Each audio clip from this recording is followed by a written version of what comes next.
Tamil Nadu state marketing corporation में हुए कथित घोटाले की जांच कर रही ईडी यानी कि प्रवर्तन निदेशालय को सुप्रीम कोर्ट ने फटकार लगा दी है। मुख्य न्यायाधीश भूषण रामकृष्ण गवई का कहना है कि केंद्रीय जांच एजेंसियां सीमाएं लांघ रही हैं। उन्होंने ईडी पर संविधान के उल्लंघन का भी आरोप लगाया है। कोर्ट ने कार्यवाही पर रोक लगाने के आदेश दिए हैं, साथ ही एजेंसी से जवाब दाखिल करने को कहा है। दरअसल गुरुवार को सुप्रीम कोर्ट में तमिलनाडु सरकार की ओर से दाखिल याचिका पर सुनवाई चल रही थी। याचिका में मद्रास हाईकोर्ट की तरफ से ईडी को मिली जांच की स्वतंत्रता को चुनौती दी गई थी। उच्च न्यायालय ने TSMAC में ईडी को कथित 1000 करोड़ रुपए के घोटाले की जांच के लिए खुली छूट दे दी थी। CJI ने इस पर कहा, यह अपराध निगम के खिलाफ कैसे हो सकता है? निगम के खिलाफ आपराधिक मामला। आपका प्रवर्तन निदेशालय सभी सीमाएं लांघ रहा है। कार्यवाही पर रोक लगाए। जब अधिकारियों के खिलाफ FIR है तो वहां ईडी क्यों जा रही है? ईडी हलफनामा दाखिल करे। उन्होंने आगे कहा कि ईडी संविधान का उल्लंघन कर रही है। ईडी वाकई सीमाएं लांघ रही है।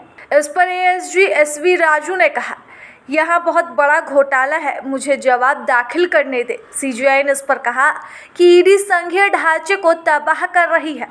उन्होंने कहा कि सभी सीमाएं लांघी जा रही है।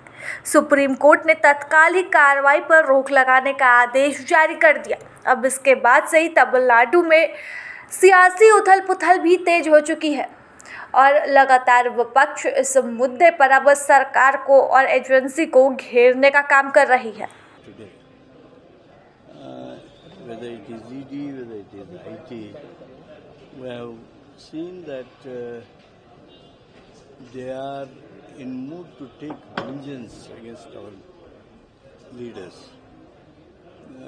That's why there is every doubt how and why ED is behaving like this.